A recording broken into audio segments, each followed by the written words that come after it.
அரசியல் அலசல் நேயர்களுக்கு வணக்கம். நான் உங்க நிவேதிதா சந்திரசேகர். இந்த வீடியோல நம்ம எந்த விஷயத்தை பத்தி பார்க்க போறோம் அப்படின்னா, திமுக தமிழகத்துல ஆட்சி அமைச்சாலே மாவட்ட செயலாளர்கள் எல்லாருமே குறுநில மன்னர்களா மாறி வசூல் வேட்டையில ஈடுபடுறது வழக்கமான ஒரு விஷயம் தான். அதே மாதிரி திமுகவை சேர்ந்த நிர்வாகிகளும் அராஜகத்துல ஈடுபடுறது அப்படிங்கிறது கலைஞர் காலத்துல இருந்தே தொடர்கதையா தான் இருந்துட்டு இருக்கு.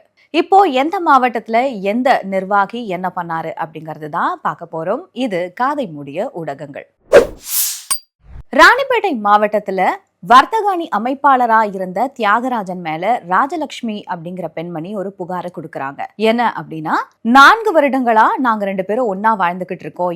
என்னுடைய கணவர்கிட்ட இருந்து பிரிச்சு கூட்டிட்டு வந்துட்டாரு. அதுக்கப்புறமா நான் அவரோட தான் இருக்கேன். இவரோட இருந்த இந்த 4 ஆண்டுகள்ல என்னுடைய நகை பணம் அப்படின்னு சொல்லிட்டு கிட்டத்தட்ட 1,25,00,000 ரூபாய் வரைக்கும் நான் செலவு பண்ணியிருக்கேன். ஆனா இப்போ என்ன விட்டுட்டு இன்னொரு பெண்மணியோட அவர் உறவு வச்சுக்கிட்டு இருக்காரு. இதை நான் எதிர்த்து கேள்வி கேட்டப்போ என்ன கொளுத்திடுவேன் அப்படின்னு மிரட்டுறாரு அப்படின்னு ஒரு புகாரை முன்வைக்கிறாங்க. இது ஆக்சுவலி மே 13ஆம் தேதி நடந்த ஒரு விஷயம். அதுக்கப்புறமா இவங்க புகார் எல்லாம் கொடுத்து அவர் மேல நடவடிக்கை எடுக்கப்பட்டு இப்போ அவர் அந்த பதவியில இருந்து விலக்கப்பட்டிருக்காரு. அவரோட சேர்ந்து அந்த அணியில இருக்கக்கூடிய இன்னும் 2 பதவியும் பறிக்கப்பட்டிருக்கு. இப்போ இதே மாதிரி இன்னொரு பக்கம் ராணிப்பேட்டையில நில அபகரிப்புல இன்னொரு திமுக நிர்வாகியும் ஈடுபட்டு இருந்தாரு. அந்த புகாரும் இப்போ வெளிச்சத்துக்கு அவர் மேலையும் நடவடிக்கை எடுக்கப்பட்டிருக்கு. இப்படி நில அபகரிப்பு ஒரு பக்கம், பெண்களுக்கு பாலியல் துன்புறுத்தல் ஒரு பக்கம் அப்படின்னு இருக்கும்போது, இப்போ அரக்கோணத்தை சேர்ந்த கவுன்சிலர் ஒருத்தர் லைசன்ஸ் இல்லாம 2 துப்பாக்கிகள் வச்சிருந்ததா கைது செய்யப்பட்டு அவர் மேலையும் நடவடிக்கை எடுக்கப்பட்டிருக்கு.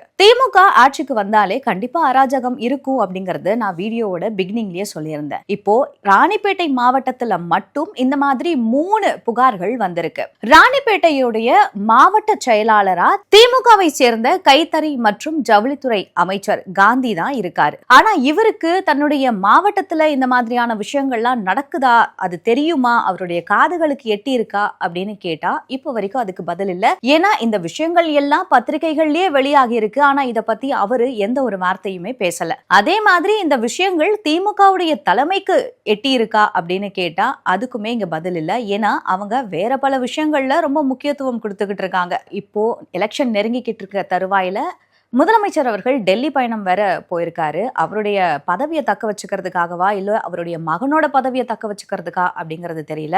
இல்ல வரக்கூடிய எலெக்ஷன்ல ஜெயிக்கணும் அப்படின்னா அவங்க அங்க இருக்கக்கூடியவங்களுடைய சப்போர்ட் வேணும்னு நினைச்சு போயிருக்காரா அப்படிங்கறது கேள்வியா தான் இருக்கு. ஆனா இப்போ மக்கள் வைக்கக்கூடிய கேள்வி என்ன அப்படின்னா, இவ்வளவு விஷயங்கள் நடந்திருக்கு, ஏன் தலைமை வாயே திறக்க மாட்டேங்கிறது அப்படிங்கிறது ஒண்ணு இருந்தாலும், இன்னொரு பக்கம் ஏன் ஊடகங்கள் இத பத்தி கேள்வி கேட்க மாட்டேங்கிறாங்க?